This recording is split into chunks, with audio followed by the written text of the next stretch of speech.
Hello friends, ओम श्री गणेशाय नमः। जय माता दी। आप सभी का स्वागत है आपके अपने यूट्यूब चैनल पर। आप सभी को नवरात्रि की हार्दिक शुभकामनाएं। फ्रेंड्स, आज हम आपको इस वीडियो में बताने जा रहे हैं नवरात्रि के 7वें दिन माँ दुर्गा जी की 7वीं शक्ति माँ कालरात्रि जी की आराधना करने की पूजन विधि, व्रत कथा, महत्व और आज के दिन माँ को प्रसन्न करने के लिए क्या भोग लगाएं और माँ को कौन सा फूल चढ़ाएं और नवरात्रि की 7वें दिन किए जाने वाले उपायों के बारे में। फ्रेंड्स, वीडियो शुरू करने से पहले आपसे रिक्वेस्ट है, अगर आप हमारे चैनल पर नए हैं और आपने अभी तक चैनल को सब्सक्राइब नहीं किया है तो प्लीज सब्सक्राइब कीजिएगा चैनल को, साथ ही प्रेस कीजिएगा बेल आइकन को, जिससे नए वीडियो से रिलेटेड नोटिफिकेशन आपको तुरंत प्राप्त हो सके। और वीडियो पसंद आने पर वीडियो को लाइक और शेयर जरूर कीजिएगा ताकि सभी भक्तों को इस वीडियो का लाभ प्राप्त हो सके। और कमेंट बॉक्स में जय माता दी जरूर लिखिएगा। या देवी सर्वभूतेषु मां कालरात्रि रूपेण संस्थिता नमस्तस्यै नमस्तस्यै नमस्तस्यै नमो नमः। नवरात्रि के 7वें दिन माँ कालरात्रि जी की पूजा की जाती है। माँ कालरात्रि का स्वरूप अत्यंत ही भयानक है, लेकिन माँ का हृदय अत्यंत ही कोमल है। माँ अपने भक्तों को सभी प्रकार की परेशानियों से मुक्ति दिलाती है। माँ के गले में नरमुंडों की माला है। माँ दुर्गा को कालरात्रि का रूप शुंभ निशुंभ और रक्त बीज को मारने के लिए लेना पड़ा था। माँ कालरात्रि के 3 नेत्र हैं जो कि पूरी तरह आकार में गोल है। इनका रंग काला है। माँ के गले में नरमुंडों की माला है और इनकी सांसों से अग्नि निकलती है। देवी कालरात्रि के बाल खुले हुए हैं और यह गदर की सवारी करती हैं। माँ का दाहिना हाथ अपने भक्तों को आशीर्वाद देते हुए है और नीचे वाला हाथ अभय मुद्रा में है। माँ के बाईं तरफ की ऊपरी हाथ में लोहे का कांटा और नीचे वाले हाथ में खड़क है।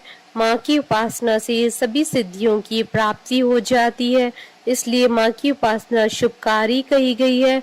माँ कालरात्रि काल से रक्षा भी करती हैं, इसलिए इनके साधक को अकाल मृत्यु का भय नहीं होता है। माँ कालरात्रि का रूप अत्यंत ही भयानक है, जो दुष्टों के लिए काल का काम करता है और उनके भक्तों के लिए शुभ फल प्रदान करता है।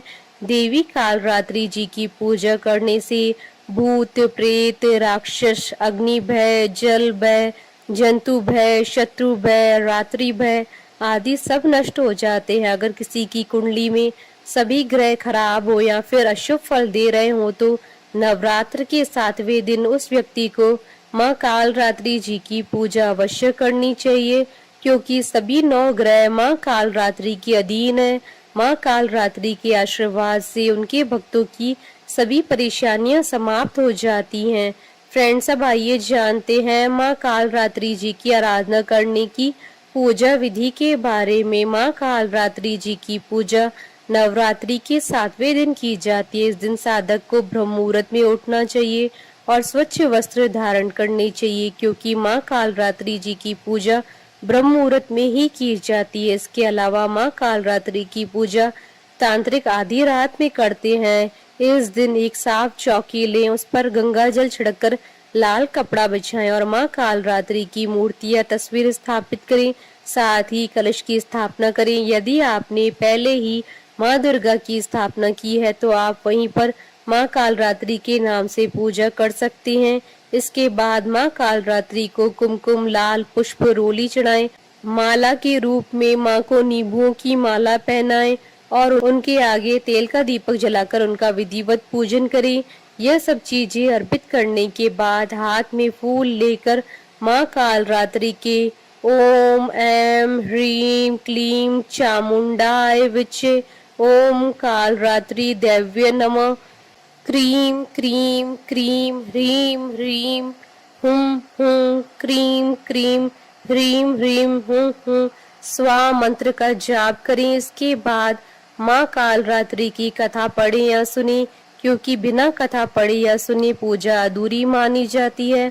माँ की कथा पढ़ने के बाद उनकी कपूर से आरती उतारें और आरती उतारने के बाद उन्हें गुड़ के प्रसाद का भोग लगाएं, क्योंकि माँ कालरात्रि को गुड़ अत्यधिक प्रिय है। इसके बाद माँ से पूजा में हुई किसी भी गलती के लिए क्षमा याचना अवश्य करें। अंत में माँ को प्रसाद के रूप में चढ़ाया गया गुड़ गाय को खिला दें और बचे हुए गुड़ को परिवार के साथ स्वयं भी प्रसाद के रूप में ग्रहण करें। फ्रेंड्स, अब आइए जानते हैं नवरात्रि के 7वें दिन किए जाने वाले उपायों के बारे में। अगर आपके जीवन में शनि की ढैया, साढ़े साती या शनि दशा के कारण कोई परेशानी चल रही है तो आज के दिन माँ काली को गुड़हल का फूल अर्पित करें। इसके बाद ओम क्रीम कालिकाय नमः मंत्र का जाप करें। इसके बाद शनि की शांति की प्रार्थना करें। इस उपाय को करने से आपको शनि की ढैया, साढ़े साती और बुरी दशा से मुक्ति मिल जाएगी। माँ कालरात्रि की उपासना शनि शांति का अचूक उपाय है। माँ कालरात्रि के प्रसन्न होने पर शनि से जुड़ी हर परेशानी से मुक्ति मिलने के साथ ही आपके विरोधी भी शांत हो जाएंगे। फ्रेंड्स, अब आइए प्रारंभ करें माँ कालरात्रि जी की उत्पत्ति की कथा।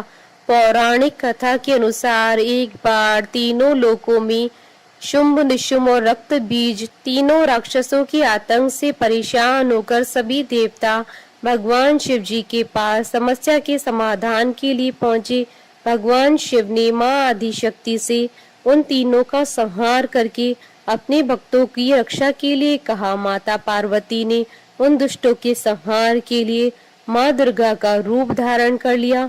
माँ ने शुंभ और निशुंभ से युद्ध करके उनका अंत कर दिया, लेकिन जैसे ही माँ ने रक्त बीज पर प्रहार किया, उसके रक्त से अनेकों रक्त बीज उत्पन्न हो गए। यह देखकर माँ दुर्गा ने कालरात्रि का रूप धारण किया। इसके बाद माँ कालरात्रि ने रक्त बीज पर प्रहार करना शुरू कर दिया और उसके रक्त को अपने मुख में भर लिया और रक्त बीज का गला काट दिया। इस प्रकार माँ ने रक्त बीज का संहार किया। कालरात्रि को माँ काली का ही रूप माना जाता है। काली माँ इस कलयुग में प्रत्यक्ष फल देने वाली है। काली माँ, भैरव तथा हनुमान जी ऐसे देवी व देवता हैं जो शीघ्र ही जागृत होकर अपने भक्त को मनोवांछित फल देते हैं। काली के नाम व रूप अनेक है। इन्हें भद्रकाली, दक्षिण काली, मात्र काली व महाकाली भी कहा जाता है। दुर्गा सप्तशती में महिषासुर के वध के समय माँ भद्रकाली की कथा का वर्णन मिलता है कि युद्ध के समय माँ भयानक दैत्य समूह देवी को रणभूमि में आते देखकर उनके ऊपर ऐसे बाणों की वर्षा करने लगा जैसे बादल मेरुगिरी के शिखर पर पानी की धार बरसा रहा हो। तब देवी ने अपने बाणों से उस बाण समूह को अनायास ही काटकर उसके घोड़े और सारथियों को भी मार डाला। साथ ही उसके धनुष तथा अत्यंत ऊंची ध्वजा को भी तत्काल काट गिराया। धनुष कट जाने पर उसके अंगों को अपने बाणों से बींध डाला और भद्रकाली ने शूल का प्रहार किया। उससे राक्षस के शूल के सैकड़ों टुकड़े हो गए और वह महादैत्य प्राणों से हाथ धो बैठा। बोलिए माता कालरात्रि की जय। जयकारा माँ माईदा सच्चे दरबार की जय। हमारे साथ इस वीडियो में अंत तक बने रहने के लिए आपका धन्यवाद। ओम श्री गणेशाय नमः। जय माता दी।